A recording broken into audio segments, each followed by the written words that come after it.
Hello everyone, I am पारस और आज हम डिस्कस करेंगे चैप्टर नंबर 3 केमिकल काइनेटिक्स, है ना। वही शॉर्ट रिवीजन करेंगे, ठीक है। तो केमिकल रिएक्शन में हम क्या करते हैं, हम इसमें स्टडी करते हैं केमिकल रिएक्शन की। और केमिकल रिएक्शन का जो रेट ऑफ रिएक्शन होता है, मतलब रिएक्शन हमारे पास कितनी स्पीड से हो रही है उसकी स्टडी करेंगे।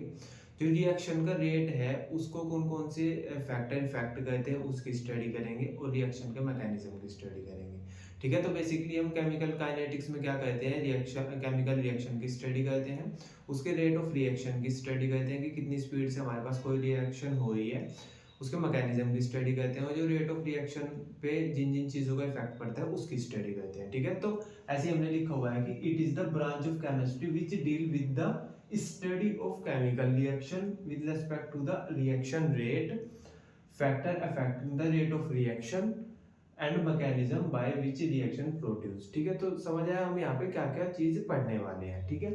अब हमारे पास टू टाइप ऑफ रिएक्शन होती है। फर्स्ट रिएक्शन होती है, अच्छा केमिकल रिएक्शन में होता क्या है कि रिएक्टेंट से प्रोडक्ट का फॉर्मेशन होता है। अब अगर रिएक्टेंट से प्रोडक्ट का फॉर्मेशन सिंगल स्टेप में हो गया, सीधा रिएक्टेंट से प्रोडक्ट बन गया, तो उसको बोलते हैं हम एलिमेंट्री रिएक्शन। इसमें क्या होता है, ये वन स्टेप रिएक्शन होती है, सीधा रिएक्टेंट से प्रोडक्ट बन जाता है। फिर इसके बाद आते हैं कॉम्प्लेक्स रिएक्शन। इसमें क्या होता है कि रिएक्टेंट से प्रोडक्ट मल्टीपल स्टेप में बनता है, सिंगल स्टेप में नहीं बनता, उसको बोल देते हैं हम कॉम्प्लेक्स रिएक्शन, ठीक है। अब देख लेते हैं रेट ऑफ केमिकल रिएक्शन। तो रेट ऑफ केमिकल रिएक्शन क्या होता है, it is the change of molar concentration of species. Species मतलब रिएक्टेंट और प्रोडक्ट। तो ये बोल रहे हैं कि जब हमारे पास रिएक्टेंट की मोलर कंसंट्रेशन में चेंज आता है उसी को हम रेट ऑफ केमिकल रिएक्शन बोल देते हैं, है ना। तो रेट ऑफ केमिकल रिएक्शन क्या होता है कि जब हमारे पास रिएक्टेंट की कंसंट्रेशन चेंज हो जाती है, ठीक है, taking part in the chemical reaction, है ना। तो केमिकल रिएक्शन में जब रिएक्टेंट की जो मोलर कंसंट्रेशन होती है उसको उसमें चेंज आ जाता है, तो उसी को हम रेट ऑफ केमिकल रिएक्शन बोल देते हैं, ठीक है। अब यहाँ पे देख लो, हमारे पास एक रिएक्टेंट है, इससे प्रोडक्ट का फॉर्मेशन हो रहा है, ठीक है। तो अब हम देख लेते हैं कि जो हमारे पास टाइम t1 था, मतलब जब हमने पहले उसको रिएक्टेंट को देखा टाइम t1 पे, तो जो उसकी कंसंट्रेशन थी वो r। अच्छा एक बार ये देख लो कि ये वाला जो बॉक्स होता है इसको हम कंसंट्रेशन के लिए यूज करते हैं। तो अगर r को हमने इस वाले बॉक्स में लिखा हुआ है तो हम ऐसे बोल रहे हैं कि ये रिएक्टेंट की कॉन्सेंट्रेशन है। तो अभी देख लेते हैं कि जो हमारे पास टाइम t1 पे जो हमारे पास रिएक्टेंट की कॉन्सेंट्रेशन थी वो r1 थी, ठीक है, और जो प्रोडक्ट की कंसंट्रेशन थी वो P1 थी, ठीक है। अब हमने टाइम T2 पे देखा, मतलब भाई अब कुछ और टाइम है, पहले हमने 11 बजे नोटिस किया था, अब हम 12 बजे नोटिस कर रहे हैं, ठीक है। तो टाइम T2 पे हमने देखा कि जो रिएक्टेंट की कंसंट्रेशन है वो चेंज हो गई, है ना, वो अब R2 है, और जो प्रोडक्ट की कंसंट्रेशन है वो P2 है, ठीक है। तो अब इसके लिए हमको रेट ऑफ डिसअपियरेंस लिखना है, मतलब रेट ऑफ डिसअपियरेंस। तो डिसअपियरेंस किसका हुआ यहाँ पे, रिएक्टेंट का हुआ, क्योंकि रिएक्टेंट से प्रोडक्ट बना तो रिएक्टेंट खत्म हुआ होगा, प्रोडक्ट का फॉर्मेशन हुआ होगा। तो डिसअपियर कौन हुआ, रिएक्टेंट हुआ। तो हमेशा जो रेट ऑफ डिसअपियरेंस होता है वो रिएक्टेंट का होता है। तो rate of disappearance of reactant ये क्या होगा, decrease in concentration of reactant, मतलब जितना डिक्रीज हुआ है हमारे पास रिएक्टेंट की कॉन्सेंट्रेशन में अपॉन टाइम टेकन, उस वो जो डिक्रीज हुआ है रिएक्शन की कंसंट्रेशन, रिएक्टेंट की कंसंट्रेशन में जो डिक्रीज हुआ है उसमें कितना टाइम लगा है उससे हम डिवाइड कर देंगे। तो ये क्या आ जाएगा, चेंज इन रिएक्टेंट की concentration upon change in time. और क्योंकि यहाँ पे डिसअपियरेंस हो रहा है, खत्म हो रहा है रिएक्टेंट, तो हम उसके लिए नेगेटिव यूज करेंगे, है ना, माइनस लगा देंगे हम इसके साथ, ठीक है। तो हमारे पास रेट ऑफ डिसअपियरेंस क्या होता है, तो हम क्या कहते हैं, change in concentration of reactant upon change in. अब अगर मैं बोलूं कि इसी रिएक्शन के लिए आप लिख दो रेट ऑफ अपीयरेंस, तो अपीयरेंस किसका हो रहा है, प्रोडक्ट का फॉर्मेशन हो रहा है, तो हम रेट ऑफ अपीयरेंस लिखते हैं प्रोडक्ट का। ये क्या होगा, increase in concentration of product, है ना।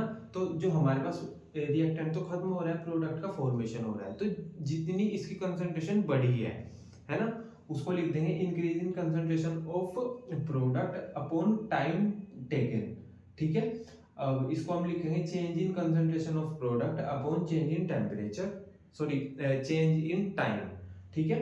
और ये आ जाएगा हमारे पास रेट ऑफ अपीयरेंस, ये पॉजिटिव होता है, और रेट ऑफ डिसअपीयरेंस नेगेटिव होता है, ठीक है। इतना समझ आया। अब जो हमारे पास यूनिट ऑफ रेट होती है, यूनिट ऑफ रेट क्या होती है, मोल, लीटर इनवर्स और सेकंड इनवर्स। और ये होता है, अगर गैसेज स्टेट के लिए देखें तो एटीएम सेकंड इनवर्स होता है। क्लियर है क्या इतना? तो ये हो गया हमारे पास यूनिट ऑफ रेट, ठीक है। अब इसके बाद हम स्टडी करते हैं experimental determination of rate of reaction. तो इसके अंदर हमारे पास 2 ग्राफ आते हैं। तो पहला हमने लिया कि जब हम क्या करें, रिएक्शन की जो रिएक्टेंट की कंसंट्रेशन है, जो कंसंट्रेशन ऑफ रिएक्टेंट है उसका टाइम के साथ ग्राफ बना रहे हैं। तो हम क्या करें कि जो हमारे पास रिएक्टेंट की कंसंट्रेशन है वो टाइम के साथ साथ डिक्रीज होती है। तो जो कंसंट्रेशन ऑफ रिएक्टेंट का ग्राफ आएगा टाइम के साथ वो कुछ ऐसा आएगा। यहाँ पे हमारे पास ये कुछ ऐसा ग्राफ आया है, इसमें हो क्या रहा है कि हमारे पास जो कंसंट्रेशन है रिएक्टेंट की वो डिक्रीज हो रही है, ठीक है। तो अब अगर मैं बोलूं कि हम इसके लिए, ये हमारे पास एक ग्राफ है, यहाँ पे हमने देखा कि t1 टाइम पे रिएक्टेंट की जो कंसंट्रेशन है वो इतनी है, तो t2 टाइम पे रिएक्टेंट्स की कंसंट्रेशन इतनी है। तो पहले इतनी थी, अब इतनी है, तो अब ये डिक्रीज हो गई, ठीक है। तो मैं ये बोल रहा हूँ कि इसके लिए आप एवरेज रेट बता दो, है ना, एवरेज रेट बता दो। तो एवरेज रेट क्या होगा, change in concentration of reactant upon change in time. तो ये हो जाएगा चेंज इन रिएक्टेंट की concentration upon change in time. ये हो गया एवरेज रेट, हो गया ये, ठीक है। इस पूरे का एवरेज रेट निकाल दिया। अब अगर मैं बोलूं कि इसका ना आप इंस्टेंटेनियस रेट बता दो। इंस्टेंटेनियस रेट वो होता है कि मैं बोल रहा हूँ कि इस पर्टिकुलर पॉइंट पे मेरे को रेट बता दो, पूरा एवरेज नहीं चाहिए मेरे को, इंस्टेंटेनियस रेट बता दो। तो जब जिस पॉइंट का मैं आपसे इंस्टेंटेनियस रेट पूछूंगा, आप उस पर क्या करोगे, एक टेंजेंट ड्रॉ करोगे और उस टेंजेंट की जो स्लोप होगी वही इंस्टेंटेनियस रेट होगी, ठीक है। तो हमको देखना है इंस्टेंटेनियस रेट। तो ये क्या होता है, D concentration of reactant upon dt minus, और ये क्या होगा, स्लोप माइनस स्लोप, ठीक है। जो टेंजेंट की जो स्लोप होगी, है ना, उसी को हम ये बोल देंगे इंस्टेंटेनियस रेट। अब यहाँ पे स्लोप नेगेटिव है तो ये नेगेटिव आ जाएगा, ठीक है ना। तो ये था हमारे पास कंसंट्रेशन ऑफ रिएक्टेंट का ग्राफ टाइम के साथ। अब अगर मैं बात करूं कंसंट्रेशन ऑफ प्रोडक्ट, प्रोडक्ट क्या होता है, जो हमारे पास रिएक्टेंट से प्रोडक्ट का फॉर्मेशन होता है। तो जो प्रोडक्ट का, क्योंकि प्रोडक्ट का फॉर्मेशन हो रहा है तो उसकी कंसंट्रेशन टाइम के साथ इंक्रीज करती है। तो इसका ग्राफ तो आया था ऐसा डिक्रीजिंग में, इसका आता है ऐसा इंक्रीजिंग में। तो हमारे पास जब हम ग्राफ देखते हैं कंसंट्रेशन ऑफ प्रोडक्ट का टाइम के साथ, तो इसके टाइम के साथ कंसंट्रेशन ऑफ प्रोडक्ट इंक्रीज करता है कुछ ऐसे, ठीक है। तो यहाँ पे देखो T1 जब हमारे पास टाइम था तो हमारे पास प्रोडक्ट था इतना इतना, जब हमारे पास T2 टाइम है, T2 टाइम हुआ तो हमारे पास प्रोडक्ट आ गया इतना, तो ये कंसंट्रेशन इंक्रीज करेगी, ठीक है। अब इसके लिए अगर मैं रेट लिखूं एवरेज रेट, तो वो क्या होगा, change in concentration of product upon change in time, है ना। ये हो जाएगा डेल्टा पी की कंसंट्रेशन अपॉन डेल्टा टी, ठीक है। अब अगर मैं आपको बोलूं कि आप मेरे को ये बता दो कि इंस्टेंटेनियस रेट बता दो इस वाले पॉइंट पे, तो वही है इंस्टेंटेनियस क्या होता है कि पर्टिकुलर पॉइंट पे कितना रेट है। ये तो हमने एवरेज रेट निकाल दिया। अगर मैं इस वाले पॉइंट पे देख लूं तो कितना रेट होगा, तो आपको क्या करना होता है, एक टेंजेंट ड्रॉ करो, ठीक है, और उस टेंजेंट की जो स्लोप होती है उसी को इंस्टेंटेनियस रेट बोलते हैं। तो इंस्टेंटेनियस रेट क्या होगा, D concentration of P upon dt, और यहाँ पे ये जो स्लोप है ये पॉजिटिव है तो ये आ जाएगी स्लोप, पॉजिटिव स्लोप, ठीक है। तो ये इंस्टेंटेनियस रेट हो गया concentration of product versus time का, ठीक है। इतना समझ आ गया, ठीक है। अब ये देख लो कि mathematical expression for rate of reaction, मैंने आपको एक रिएक्शन दे दी, आप इसका रेट ऑफ रिएक्शन बता दो, ठीक है। तो रेट ऑफ रिएक्शन ROR लिख दिया मैंने, रेट ऑफ रिएक्शन, इस रिएक्शन का बता दो। तो ये क्या है, रिएक्टेंट है, तो रिएक्टेंट का जो रेट होता है उसके साथ हम माइनस लगाते हैं, ठीक है। तो क्या होगा, change in concentration of PCl5 upon change in time. तो ये हो जाएगा change in concentration of PCl5 upon change in time, और नेगेटिव आ जाएगा। नेगेटिव क्यों है, क्योंकि रिएक्टेंट है, ठीक है। फिर इसके बाद आता है प्रोडक्ट, तो ये क्या हो जाएगा, change in concentration of PCl3 upon change in time, ठीक है। तो ये आ जाएगा और इसके साथ पॉजिटिव आएगा क्योंकि ये प्रोडक्ट है, ठीक है। अब अगर Cl2 की लिखना होगा तो कैसे लिखेंगे, इज इक्वल टू करके लिख देंगे change in concentration of Cl2 upon time. तो यहाँ पे लिख दिया हमने change in concentration of Cl2 upon change in time, ठीक हो गया, है ना। ये आ गया हमारे पास रेट ऑफ रिएक्शन। अब आता है हमारे पास सेकंड। अब मैंने ये वाली इक्वेशन दे दी आपको और बोल दिया कि इसका रेट ऑफ रिएक्शन लिखो। तो ये कैसे लिखोगे रेट ऑफ रिएक्शन। अब यहाँ पे आपने एक चीज नोटिस की कि यहाँ पे जो स्टिक्योमेट्रिक कोफिशिएंट होता है सबका 1 है, ठीक है, तो हमने ऐसा सिंपल लिख दिया। यहाँ पे स्टिक्योमेट्रिक जो कोफिशिएंट है वो 2 है और ये 4 है, तो इसको देखना आप कैसे लिखोगे। पहले तो आप लिखोगे change in concentration of N2O5 upon change in time और माइनस का सिंबल लगा दोगे, ठीक है, वो तो हो गया। अब ये जो 2 है इसको आप डिवाइड में लिख दोगे इसके साथ, तो 1/2 हो गया और ये होगा rate of reaction of reactant, ठीक है। अब आप प्रोडक्ट का लिखोगे तो क्या लिखोगे, change in concentration of NO2 upon change in time और 1/4 की मल्टीप्लाई कर दोगे, मतलब ये 4 को यहाँ पे डिवाइड में ले आओगे इसके साथ। आया समझ में। जब आप O2 का लिखोगे तो change in concentration of O2 upon time taken, तो ये हो जाएगा ये, ठीक है। तो ये आपको समझ आ गया होगा mathematical expression of rate of reaction, ठीक है। तो देख लेते हैं rate low and rate constant क्या होता है। तो the representation of rate of reaction in terms of concentration of the reactant is called rate low, rate equation और रेट एक्सप्रेशन, ठीक है। तो क्या होता है कि हम इससे रेट लो में क्या कहते हैं, रिप्रेजेंटेशन कहते हैं रेट ऑफ रिएक्शन का in terms of concentration of reactant, ठीक है। उसी को हम रेट लो बोल देते हैं, उसी को हम रेट इक्वेशन बोल देते हैं और उसी को हम रेट एक्सप्रेशन बोल देते हैं, ठीक है। अभी देखते हैं हम आगे।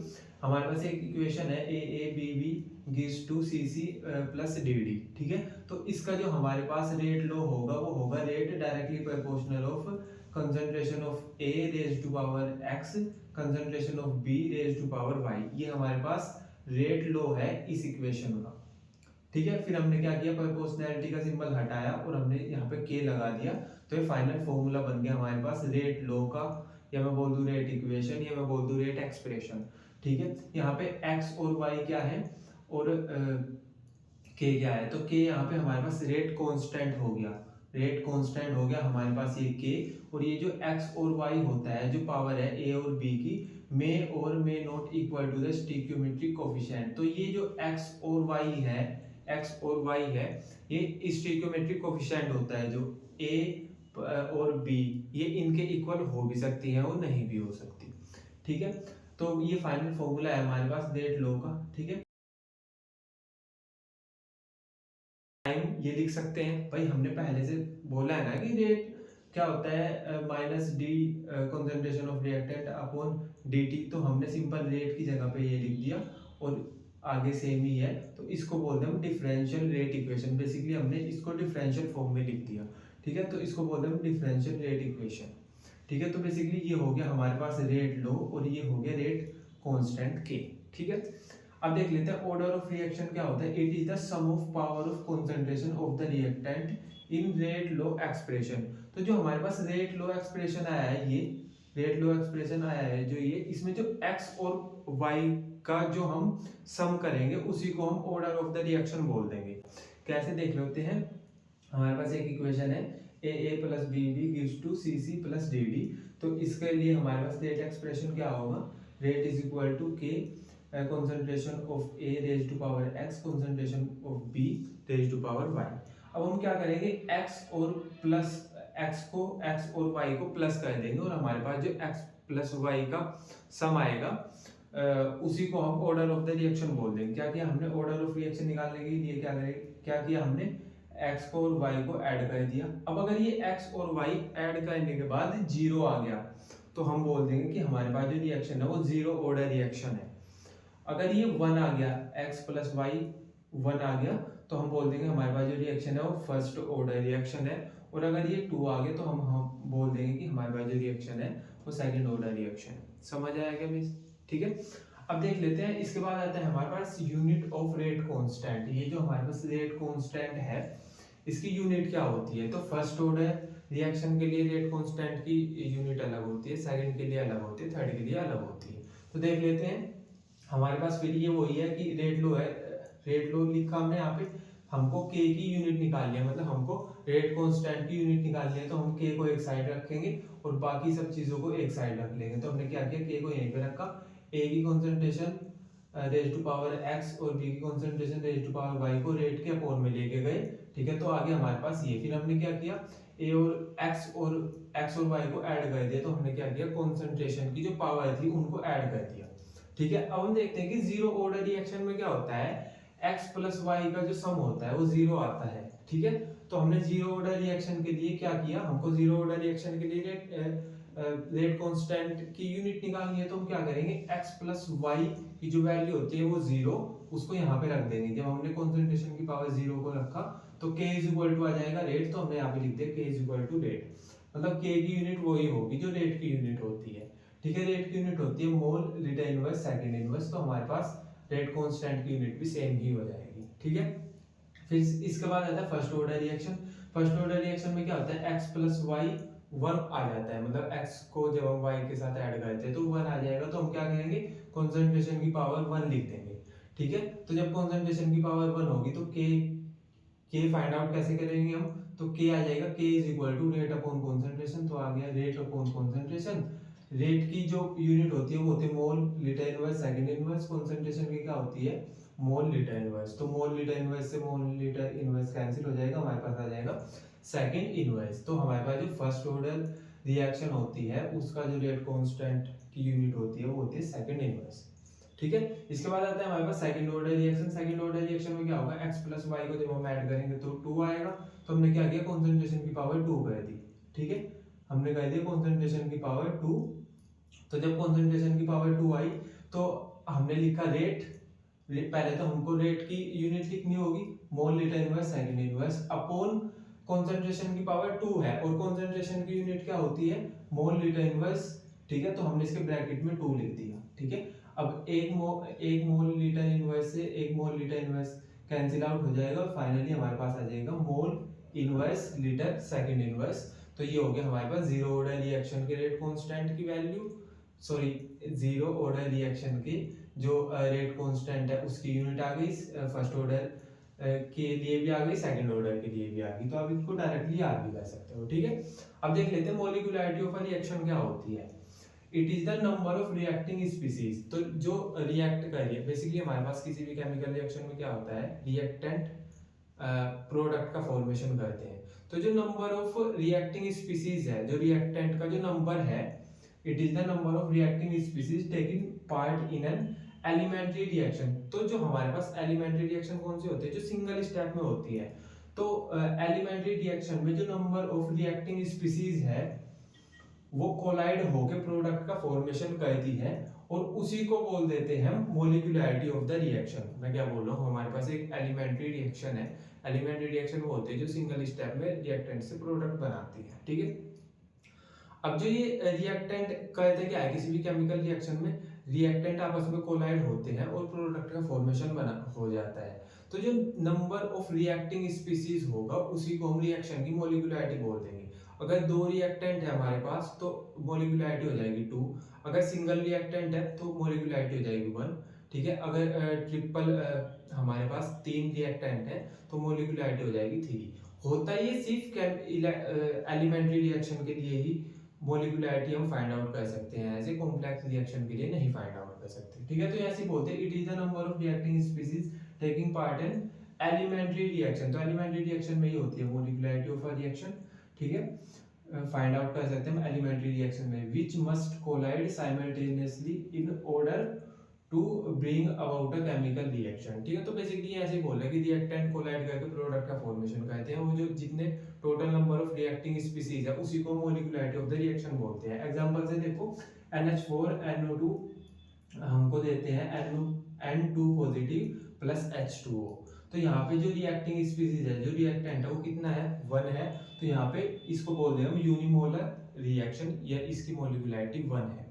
ठीक है, इसलिए हमने इसको बोलते हैं यूनिमोलिकुलर रिएक्शन। ठीक है, सेकंड देख लो, यहाँ पे क्या होता है 2HI देते हैं हमको H2 प्लस I2, तो यहाँ पे रिएक्टिंग स्पीसीज कितनी है 2, तो हम यहाँ पे बोल देंगे कि इसकी मॉलिक्यूलरिटी रिएक्शन की 2 है, या हम ऐसे बोल देंगे कि ये बाइमोलिकुलर रिएक्शन है। ठीक है, थर्ड रिएक्शन देख लो, 2NO plus O2 gives to 2NO2। ठीक है, तो यहाँ पे हमारे पास कितनी रिएक्टिंग स्पीसीज है, 3, 2 तो ये और एक ये 3 है, तो हम यहाँ पे कितने, ये हमको बोल देंगे कि यहाँ पे इस रिएक्शन की जो मॉलिक्यूलरिटी है वो 3 है। ठीक है, और इसीलिए हम इसको ट्राइमोलिकुलर रिएक्शन बोलते हैं। समझ आ गया? ठीक है, अब ये कुछ पॉइंट्स है ये भी देख लो, इट कांट बी जीरो और नॉन इंटीजर। तो ये क्या होता है कि जो मोलिकुलैरिटी होती है किसी भी रिएक्शन की, वो ना तो जीरो हो सकती और ना वो नॉन इंटीजर हो सकती, ठीक है। It is applicable for elementary reaction, तो एलिमेंट्री रिएक्शन की ही हम ऐसे मोलिकुलैरिटी फाइंड आउट कर सकते हैं, ठीक है। इन case of complex reaction, complex reaction की हम ऐसे मोलिकुलैरिटी फाइंड आउट नहीं कर सकते क्योंकि उसमें बहुत सारे स्टेप में होती है कोई भी पर्टिकुलर रिएक्शन, ठीक है। तो in case of complex reaction molecularity of the slowest step, तो हमारे पास जो कॉम्प्लेक्स रिएक्शन होती है उसमें सिंगल रिएक्शन कई सारे स्टेप में होती है, तो जो उन सभी स्टेप्स का सबसे स्लोएस्ट स्टेप होता है उसकी मोलिकुलैरिटी, मतलब उसमें कितनी नंबर ऑफ रिएक्टिंग स्पीसीज है, वो हमको बताती है ओवरऑल ऑर्डर ऑफ रिएक्टेंट्स, ठीक है। तो याद रखना कि जो कॉम्प्लेक्स रिएक्शन होते हैं इसमें मोलिकुलैरिटी फाइंड आउट नहीं कर सकते। अभी देख लेते हैं इंटीग्रेटेड रेट इक्वेशन। इसमें हमारे पास टू रिएक्शन आती है, जीरो ऑर्डर रिएक्शन और फर्स्ट ऑर्डर रिएक्शन।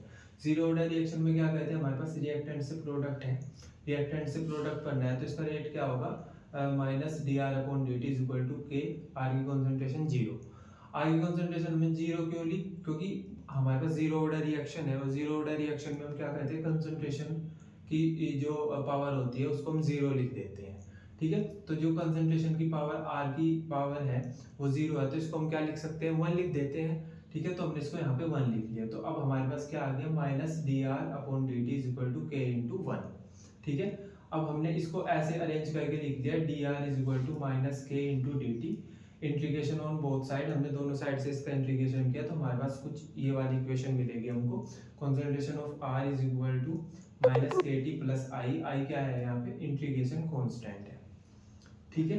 फिर अगर हम t is equal to zero रखें तो हमारे पास t is equal to zero पे अगर हम टाइम जीरो ले तो r की कॉन्सेंट्रेशन हम r नोट के इक्वल रखेंगे, ठीक है ना भाई। जब इनिशियल में जब टाइम जीरो था तो हमारे पास जो रिएक्टेंट था उसको हमने r नोट मान लिया, उसकी कॉन्सेंट्रेशन हमने r नोट मान ली, ठीक है। तो जब हम इस वाली इक्वेशन में t is equal to zero रखेंगे, r की वैल्यू हम r नोट लिखेंगे, तो यहाँ पे जीरो हुआ, r की जगह पे हमने r नोट लिख लिया, तो हमारे पास i इज इक्वल टू आ गया r नोट की कंसंट्रेशन, ठीक है। अब हमने क्या करेंगे, put value of i in equation first, तो हम क्या करेंगे, i की जो हमारे पास वैल्यू है वो इक्वेशन फर्स्ट में रख देंगे इसमें, तो हमारे पास कुछ ये वाली इक्वेशन आएगी। फिर हम इसका ग्राफ बनाएंगे, कैसे, जो हमारे पास रिएक्टेंट की जो कॉन्सेंट्रेशन है उसको हम वाई एक्सिस पे लेंगे, जो हमारे पास टाइम है उसको हम एक्स एक्सिस पे लेंगे और इंटरसेप्ट को हम सी से दिखाएंगे। कैसे, हमने कुछ इसका ऐसे ग्राफ बनाया है, हमने रिएक्टेंट की जो कंसंट्रेशन है उसको वाई एक्सिस पे दी, वाई एक्सिस पे दी, है ना, और इसका ग्राफ बनाया टाइम के साथ, ठीक है। तो हमारे पास जो इसका ग्राफ आएगा ये कुछ ऐसा आएगा, रिएक्टेंट की जो कंसंट्रेशन है वो टाइम के साथ डिक्रीज होती आएगी, ठीक है। तो ये इसको हम स्लोप बोल देते हैं। अब ये जो हमारे पास ये स्लोप है, ये इस लाइन को जहाँ पे टच करेगी वहाँ पे हम आर नोट लिख देंगे, है ना, और उसको बोल देंगे intercept is equal to R naught, ठीक है। तो ये हो गया हमारे पास जीरो ऑर्डर रिएक्शन का ग्राफ, ठीक है। अब इसी को हम ऐसे भी अरेंज करके लिख सकते हैं कि k is equal to R naught minus R upon T, ये इसका फॉर्मूला हो जाएगा, ठीक है।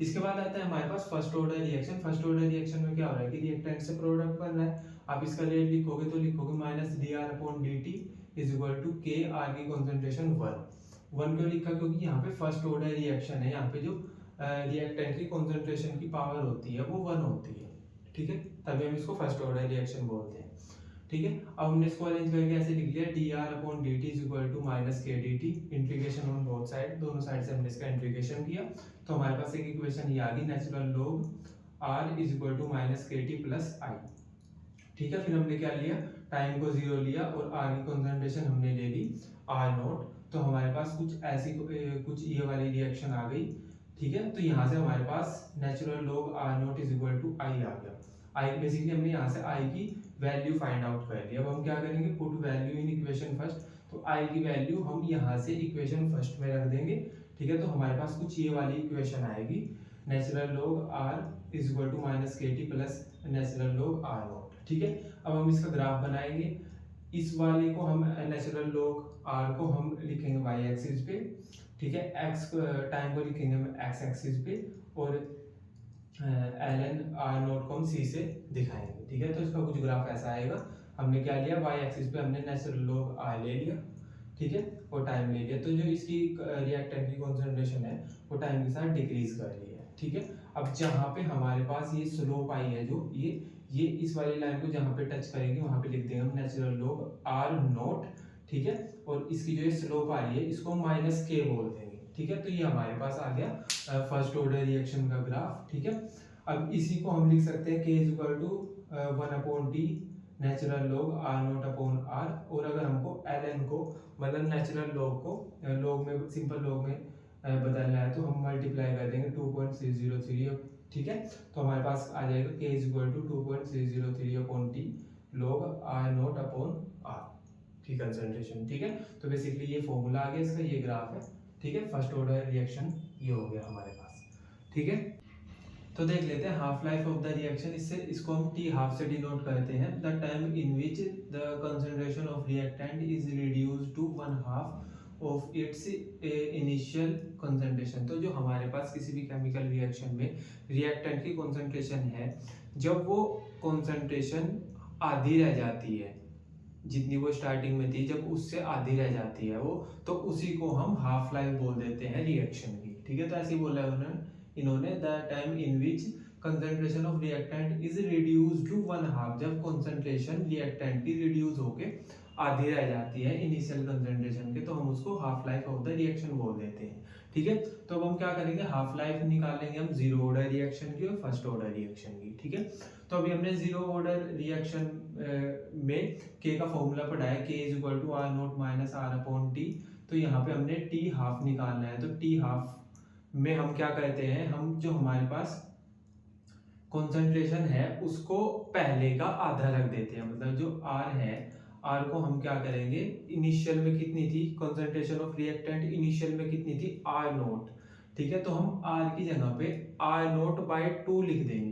तो हमने क्या किया, R नॉट माइनस R की जगह पे हमने लिख दिया R नॉट बाय 2 अपॉन के। तो जब हमने इसको सोल्व किया तो हमारे पास टी हाफ आया, T half is equal to R naught upon 2k, ठीक है। तो बेसिकली आपको याद क्या रखना है कि आप जो कंसंट्रेशन ऑफ रिएक्टेंट है उसकी जगह पे आपको इनिशियल कंसंट्रेशन अपॉन 2 कर देना है, मतलब आर की जगह पे आपको आर नोट बाय 2 करके टी हाफ की वैल्यू निकाल देनी है, जो कि जीरो ऑर्डर रिएक्शन के लिए इतना आएगा। इस फॉर्मूले को आपको याद रखना है, ठीक है।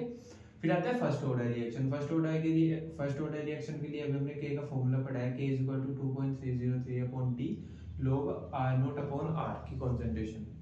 अब हम यहाँ पे भी यही करेंगे कि जो हमारे पास r है इसकी जगह पे हम इनिशियल कंसंट्रेशन जो कि r नॉट है उसको हाफ करके लिख देंगे, ठीक है। तो हमने यहाँ पे क्या किया, पूरा सेम ही है, बस हमने r की कंसंट्रेशन की जगह पे r नॉट की कंसंट्रेशन अपॉन 2 लिखा, ठीक है। बाकी सब सेम ही है। जब हमने इसको सोल्व किया तो आ गया हमारे पास T half is equal to 2.303 upon k log 2। जब हमने इसको सोल्व किया तो हमारे पास ये आया, और फाइनली हमको एक फॉर्मूला मिला T half is equal to 0.693 upon K. ये टी हाफ हो गया हमारे पास फर्स्ट ऑर्डर रिएक्शन का, ये आपको याद रखना है, ठीक है। इसके बाद देख लेते हैं हम pseudo first order reaction. Pseudo first order reaction क्या होती है, the reaction which is not actually first order reaction. तो ये फर्स्ट ऑर्डर रिएक्शन नहीं होती but behave due to alter condition, पर जब हम कंडीशन में चेंज करते हैं तो ये बिहेव करती है फर्स्ट ऑर्डर रिएक्शन की तरह। इसका एग्जांपल देख लो, एसिड हाइड्रोलिसिस ऑफ एस्टर। तो ये हमारे पास रिएक्शन है, CH3COO C2H5 रिएक्ट करता है एक्सिस H2O से और हमको देता है CH3COOH प्लस C2H5OH, ठीक है। तो इसका हम रेट कैसे लिखेंगे, रेट इज इक्वल टू के concentration of this plus this, ठीक है। मतलब कंसंट्रेशन हमने इसकी लिखी इनटू में कंसंट्रेशन इसकी लिखी। अब के क्या है हमारे पास, कांस्टेंट है। H2O क्या है हमारे पास, ये एक्सिस में है, ये भी कांस्टेंट की तरह ही बिहेव कर रहा है। तो हमने क्या किया, के और H2O को भी कांस्टेंट मान लिया और के की जगह पे और इसकी जगह पे हमने के डैश लिख लिया। तो अब ये रिएक्शन बिहेव कर रहा है फर्स्ट ऑर्डर रिएक्शन की तरह, पहले ये कर रहा था सेकंड ऑर्डर रिएक्शन की तरह। तो जब कंडीशन में कुछ चेंज हुआ तो इसने अपना बिहेवियर चेंज कर लिया। इन रिएक्शंस को बोल देते हैं हम स्यूडो फर्स्ट ऑर्डर रिएक्शन, ठीक है। तो अब देख लेते हैं temperature dependency of the rate of reaction. For a chemical reaction with rise in temperature by 10 degree Celsius the rate constant is nearly double। तो हम क्या कहते हैं कि हमारे पास अगर कोई केमिकल रिएक्शन है और हमने उसका टेम्परेचर 10 डिग्री इंक्रीज कर दिया, तो जो उसका रेट कांस्टेंट है वो उसका डबल हो जाता है, ठीक है, और जो उसका रेट ऑफ रिएक्शन है वो भी डबल हो जाती है, ठीक है। तो ये होगा हमारे पास temperature dependency of the rate of reaction, ठीक है। इसके बाद आती है हमारे पास आर्हेनियस इक्वेशन। आर्हेनियस इक्वेशन हमको क्या बताती है, relationship between rate constant and temperature. तो रेट कांस्टेंट के और टेम्परेचर टी के बीच में का जो रिलेशन होता है वो हमको बताती है आर्हेनियस इक्वेशन, ठीक है। ये बताती है कि हमको a reaction can take place only when reactant molecule collide with each other. तो ये बोलते हैं कि हमारे पास कोई भी रिएक्शन तभी पॉसिबल होती है जब उसके जो रिएक्टेंट है, वो जो रिएक्टेंट के मॉलिक्यूल है वो आपस में कोलाइड करे, ठीक है, तभी हमारे पास किसी प्रोडक्ट का फॉर्मेशन होता है, ठीक है। आर्हेनियस इक्वेशन है ये, K is equal to A E raise to power minus A upon R T. ये हमारे पास आर्हेनियस इक्वेशन हो गई, ठीक है। यहाँ पे ए क्या है, A is equal to pre exponential factor, जिसको हम आर्हेनियस फैक्टर भी बोलते हैं और फ्रीक्वेंसी फैक्टर भी बोलते हैं, ठीक है। फिर ये क्या है हमारे पास, एक्टिवेशन एनर्जी। एक्टिवेशन एनर्जी क्या होती है अभी पढ़ेंगे हम। आर क्या है, गैस कांस्टेंट, और टी है हमारे पास टेम्परेचर, जो कि हम केल्विन में देखते हैं, ठीक है।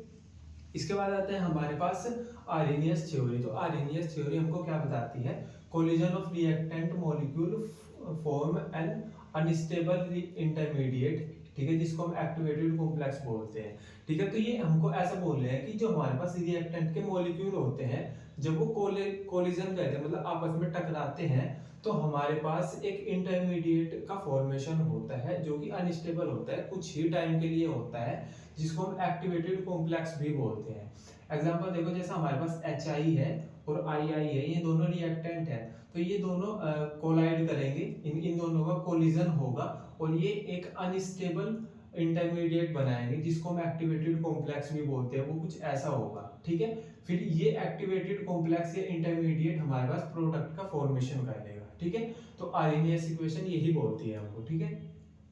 It exist for short period and then break up to form product, ठीक है। तो ये पहले बोलते हैं कि इंटरमीडिएट बनाएगा, जिसको हम एक्टिवेटेड कॉम्प्लेक्स बोल देंगे, और फिर बोलते हैं कि ये बहुत कम टाइम के लिए बनेगा, इसके बाद इसका प्रोडक्ट बन जाएगा, ये इससे प्रोडक्ट का फॉर्मेशन हो जाएगा, ठीक है। तो ये हो गया हमारे पास आर्हेनियस थ्योरी, ठीक है।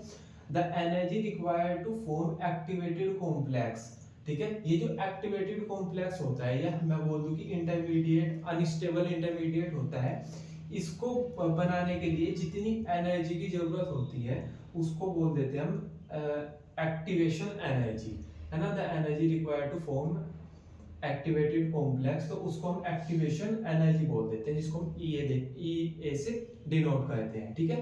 तो अब हम यहाँ पे टू ग्राफ पढ़ते हैं, ठीक है। यहाँ पे हमारे पास वाई एक्सिस में है पोटेंशियल एनर्जी और एक्स एक्सिस में है हमारे पास रिएक्शन कोऑर्डिनेट, ठीक है।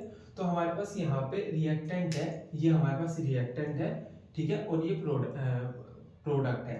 तो रिएक्टेंट की जो एनर्जी है वो इतनी है, ठीक है, और प्रोडक्ट की एनर्जी है हमारे पास इतनी, ठीक है। तो प्रोडक्ट की एनर्जी कम है, रिएक्टेंट की एनर्जी ज्यादा है, ठीक है। तो जब रिएक्टेंट से प्रोडक्ट का फॉर्मेशन होगा, तो यहाँ पे एक्टिवेटेड कॉम्प्लेक्स का फॉर्मेशन होगा, मतलब इंटरमीडिएट का फॉर्मेशन होगा। अभी यहाँ से लेके यहाँ तक एक्टिवेटेड कॉम्प्लेक्स का फॉर्मेशन कराने के लिए जितनी एनर्जी लगती है उसको हम एक्टिवेशन एनर्जी बोलते हैं, EA।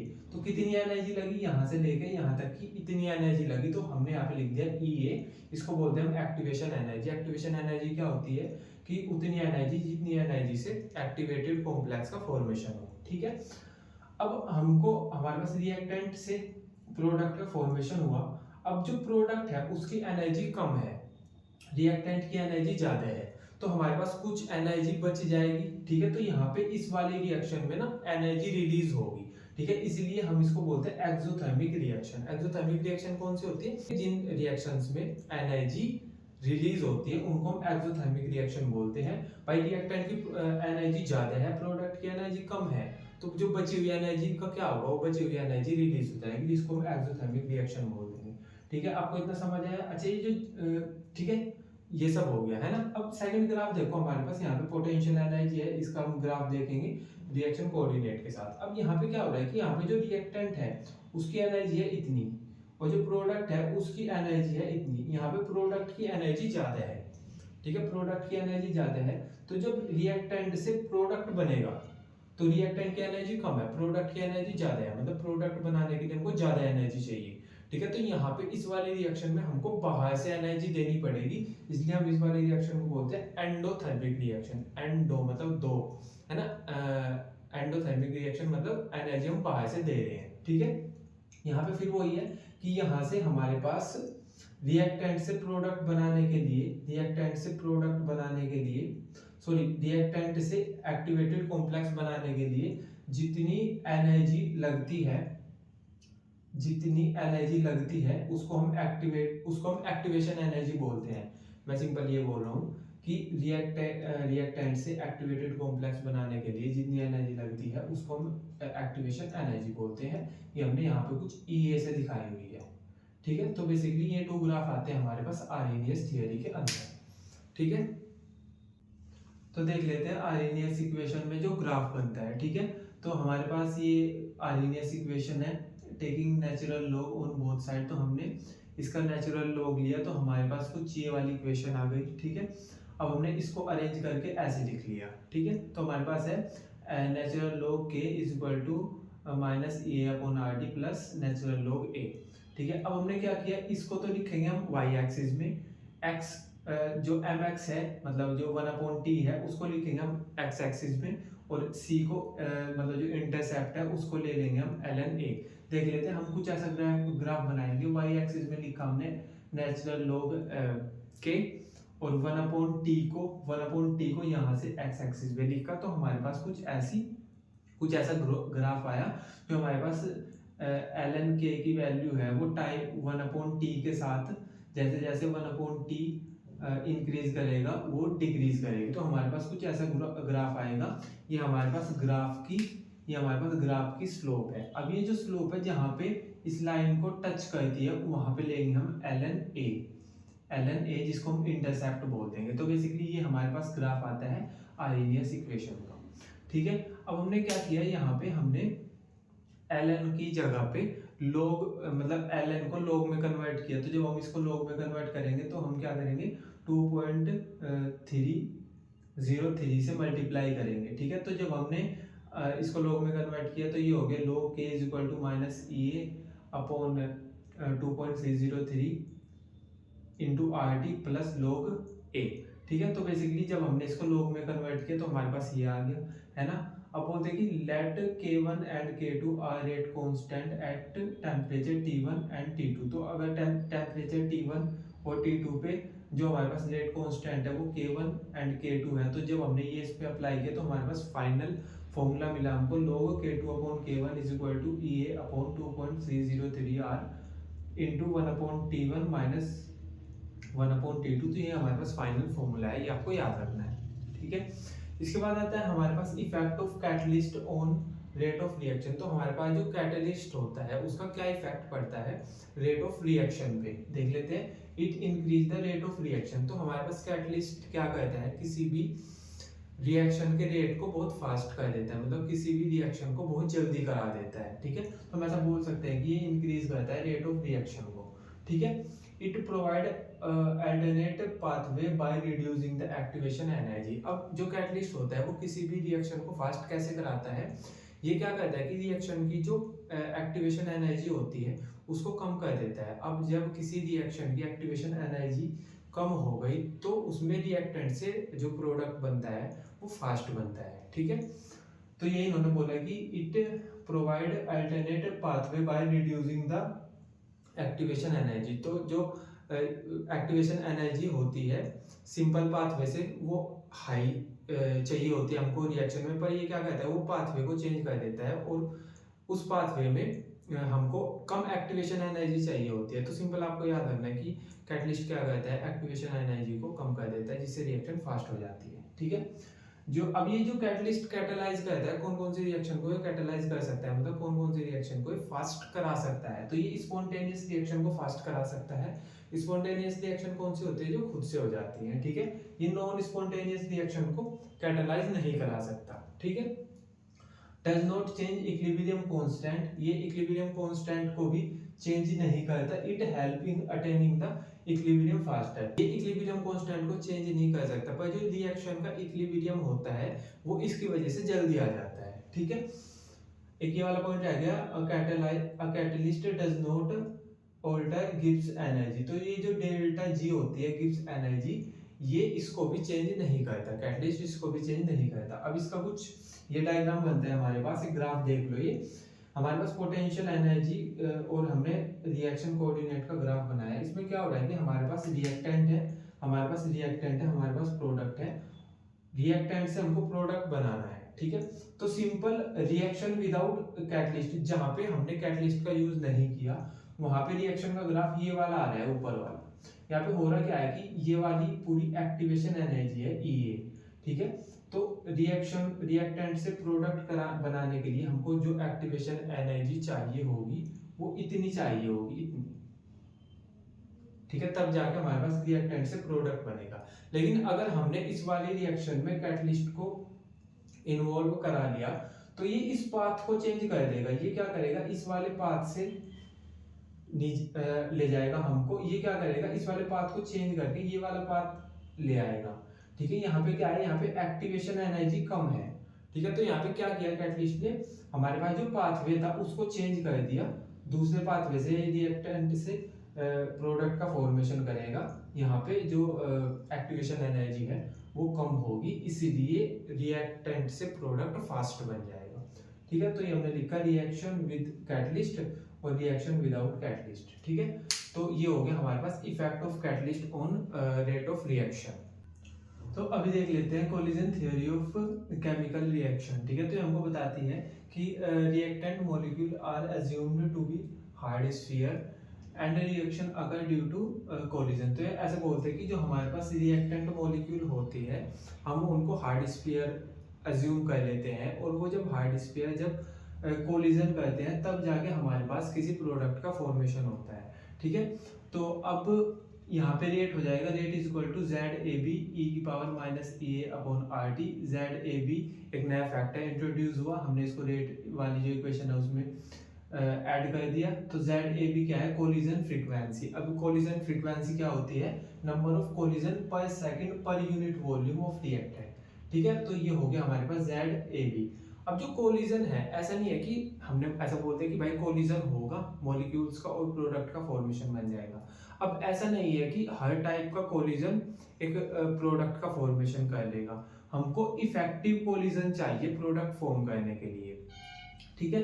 अब इफेक्टिव कोलिजन कब होगा, जब हमारे पास मॉलिक्यूल विद सफिशिएंट एनर्जी, जिसको हम थ्रेशोल्ड एनर्जी बोलते हैं। तो जब मॉलिक्यूल्स के पास उतनी एनर्जी होगी जितनी एनर्जी से वो एक्टिवेशन एनर्जी को पार कर ले, जिसको हम थ्रेशोल्ड एनर्जी बोलते हैं, तो तब जाके हमारे पास इफेक्टिव कोलिजन होगा। तो फर्स्ट फैक्टर ये है कि हमारे पास मॉलिक्यूल के पास सफिशिएंट एनर्जी होनी चाहिए, उतनी एनर्जी होनी चाहिए कि वो एक्टिवेशन एनर्जी को पार कर सके, है ना। और उस वाली एनर्जी को बोलते हैं थ्रेशोल्ड एनर्जी। तो मैं ऐसा बोल सकते हैं कि मॉलिक्यूल के पास थ्रेशोल्ड एनर्जी होनी चाहिए, ठीक है।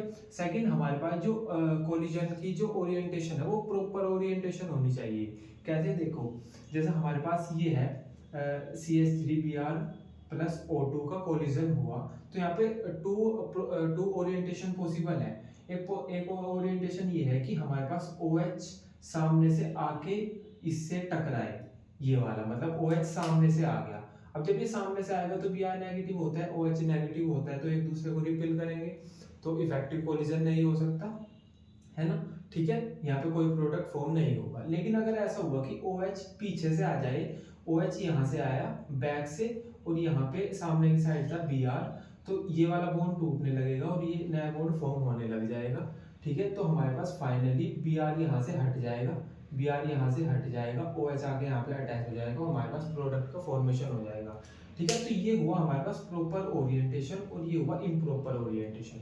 तो हमारे पास इफेक्टिव कोलिजन में हमारे पास प्रॉपर ओरिएंटेशन होना जरूरी है अगर हमको रिएक्टेंट से प्रोडक्ट का फॉर्मेशन करना है। अगर हमारे पास प्रॉपर ओरिएंटेशन होगा तो हमारे पास प्रोडक्ट का फॉर्मेशन हो जाएगा। ठीक है, तो हमने बेसिकली यही पढ़ा कि इफेक्टिव कोलिजन के लिए हमको क्या जरूरी है, एक तो प्रॉपर ओरिएंटेशन होना जरूरी है, दूसरा हमारे पास मॉलिक्यूल के पास सफिशिएंट एनर्जी होना जरूरी है, जिसको हम थ्रेशोल्ड एनर्जी बोलते हैं। ठीक है, अब ये जो हमारे पास अब रेट क्या आ गया, rate is equal to P into Z A B E की power A upon R T. P क्या है यहाँ पे, प्रोबेबिलिटी और स्टेरिक फैक्टर है। ठीक है, तो ये हमारे पास फाइनल इक्वेशन आ गई। ठीक है, तो इसी के साथ ये वाले चैप्टर कंप्लीट होता है। हमने कंप्लीट चैप्टर का रिवीजन कर लिया वन शॉट में। अभी आपको क्या करना है, आपको प्रीवियस ईयर क्वेश्चन प्रैक्टिस करने हैं। ठीक है, और बहुत सारे क्वेश्चन प्रैक्टिस करने हैं। ठीक है, थैंक यू।